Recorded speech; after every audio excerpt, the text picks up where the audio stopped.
What up, everybody? It is Aaron with Robert, and we're Get Your Geek On. And today is our review of the first episode of the new series, What If? The MCU is back, baby! So, He's excited. What if the series I've been hyping up this whole time, we get our first episode, which is What If Peggy Carter was the first Avenger? So we are going to talk spoilers. Yeah. And we're just going to dive right in.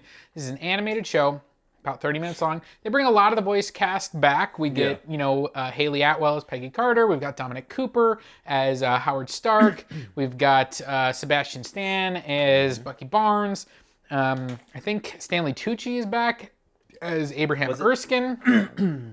We even get actually a connection to the Agent Carter TV show because Bradley Whitford, who was in that show, plays kind of the stand-in for Colonel Chester, who we don't get back. We don't get Tommy Lee Jones' character. He's not in this at all. We do get Ross Marquand back as the Red Skull, so it's not Hugo Weaving, but it's the guy that ended up playing him in Infinity War and Endgame. Yeah.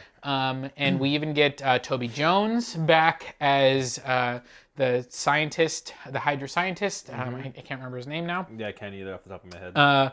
And there's one more that's back, and I can't remember who. We've gone Chris through Evans this full didn't come list. back, right? Chris Evans is not back, and I think that for a lot of these, I think what they were saying is that it ended up being scheduling, but I didn't mind it. No. I felt like the guy that they got, and I don't have his name. I thought he did a good job. Kind of bringing Steve to life. Yeah, it was a little bit noticeable, but after maybe a couple lines, I was like, okay. Yeah. I was already I don't care. Yeah, and I don't think it's that distinctive of a voice that it really bothered me at all or anything. To me, as long as the character's still the character, but even at that, it's a what if, so you can change that character's personality. And I do love Jeffrey Wright's voice as the Watcher is great. Oh, yeah. He's killing it. And so this is really interesting because the whole premise of the show is what if one different choice was made, where would that lead? And that splinter universe. And so the choice they use for this one is just the very quick moment in the first Avenger when Dr. Erskine says, wouldn't you be more comfortable in the booth to Agent Carter? And she goes upstairs, and in this one she says, no, I'll just stay here.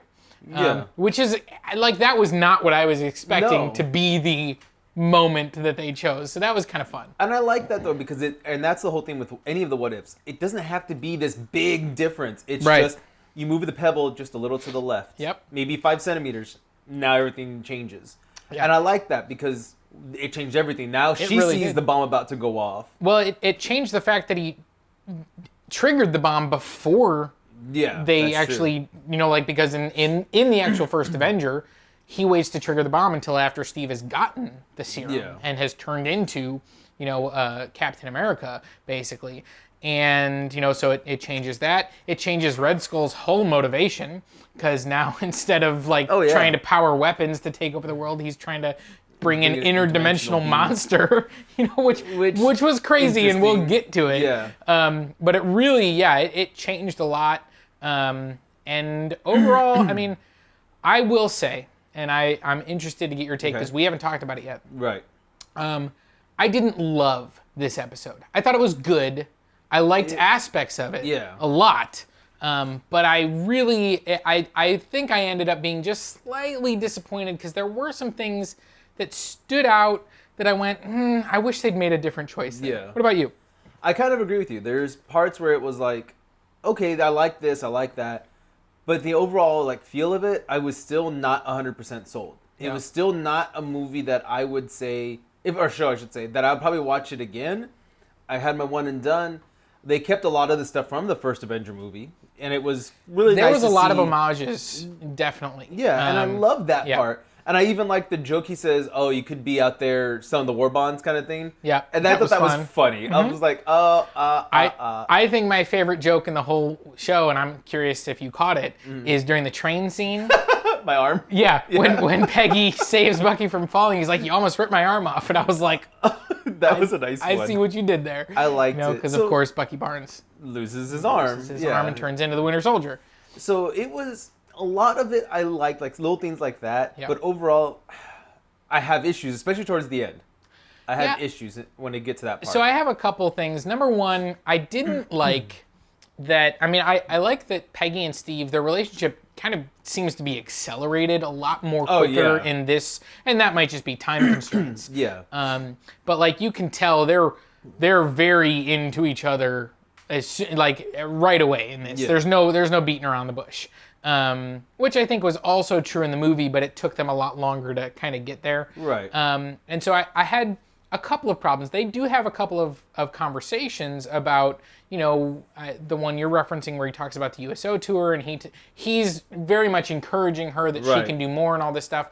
But in the first Avenger, the inciting moment for Steve is Peggy telling him you were meant for more than this, and that kind of thing, and really that helps him to make that decision.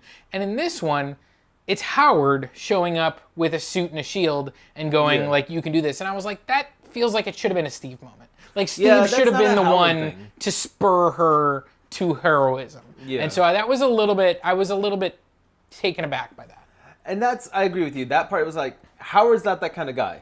And then at the same time, I didn't like one of the jokes where they're about to like kiss, and Howard's just like, oh, Bubba's like, oh no, just pretend I'm not here. I'm like, that doesn't feel like a Howard still to me. It feels like he's being over the top. Well, clearly he's a different version of Howard because what if? That's true. But the other thing is, and you segued straight into it, which is they actually never kiss. Right. Which is frustrating because we get the same kind of reverse scenario. Instead of Steve being trapped in the ice, Peggy gets transported through a portal and comes back 70 years later.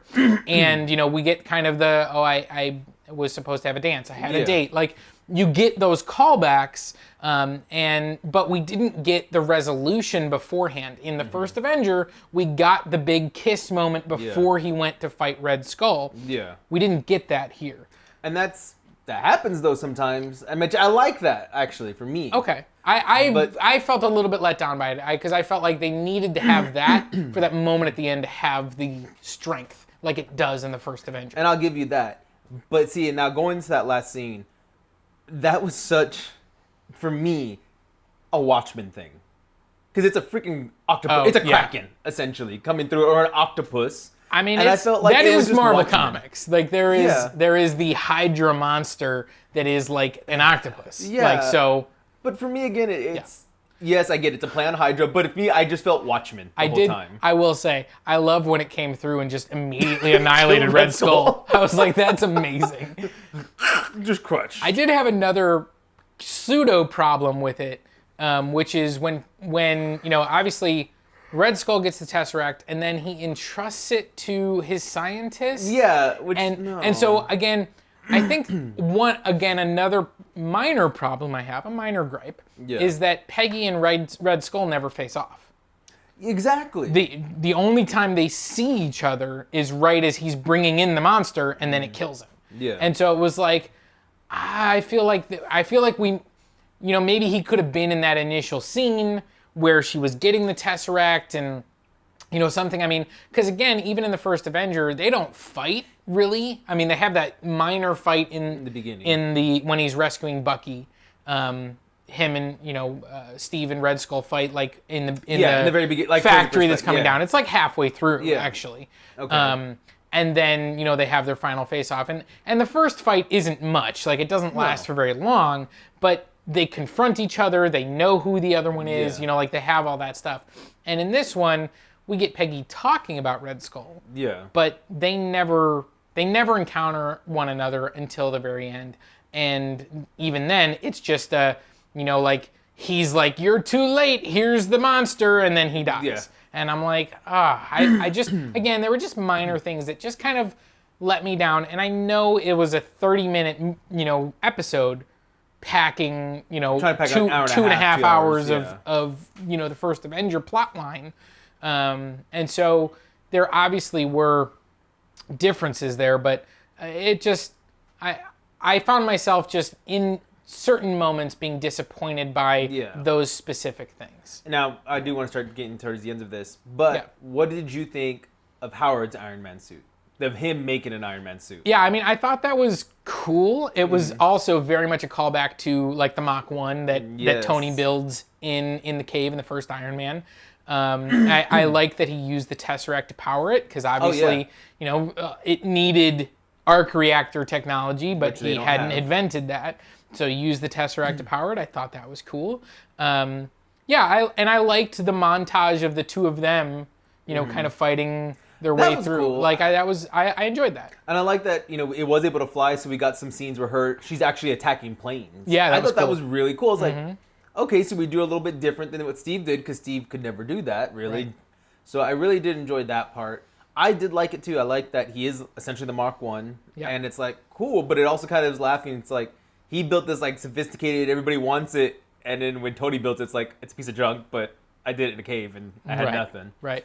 So I did like that. I did like that. You said we don't have an arc reactor, but to me that also leads to a call on Iron Man 2 where he's like, I'm limited by my technology and my time, Tony. You can do this though. Right. So it's like Howard already saw the vision, and this is like cool. It leads into that vision of Iron Man 2 comment where he's talking to Tony later. So I really did enjoy all of that actually. So I enjoyed it for the most part. And I like Peggy as the super soldier. Oh yeah. Like I thought she did good. I think that's a great choice. It's a great choice for What If. Captain Carter, I thought that was really cool. There were just some story elements that kind of let me down. Yeah. But overall, I mean, I still enjoyed the episode a lot. I really like the ending of it with her showing up in the Loki scene. Like that's and all the chopped up tentacles. Right, like the tentacles are flying through, which was a little bit of almost like Thor Ragnarok, calling back to that. And so, yeah, she comes through, and it's, Nick Fury and Hawkeye, just like in when Loki shows up. Yeah. Except instead of Loki coming through the portal in Avengers, it's Captain Carter. And so I thought that was very interesting. I'm still very much looking forward to, the rest of What If, and I'm interested because I know that the second episode is supposed to be around the Avengers. Is this going to build off of this episode? I don't think so. I don't think so. I think they've kind of, it seems like this is going to be like standalone episodes that aren't really connected, but I'm really interested to see if they end up going back to connect them in some way. Yeah. Because, yeah, I think this next one is not going to connect to this. I don't think it's going to be, the Avengers, but now it's Captain Carter instead of Captain Rogers. But I don't know. We'll see. We'll see. So let us know down below what you think of this episode. I thought it was overall not bad at all. Could be better. I'll say it was good. Yeah. I complained a lot, actually. Yeah, but that's just because I think my expectations were super high. I still enjoyed this episode. I'm still very much looking forward to the rest of What If. I think the animation style was cool, especially for the action scenes. It really looked slick. And I'm looking forward to seeing, what other, alternate realities and universes they want to explore. I'm really looking forward to the rest of the show. Same. So let us know what you think.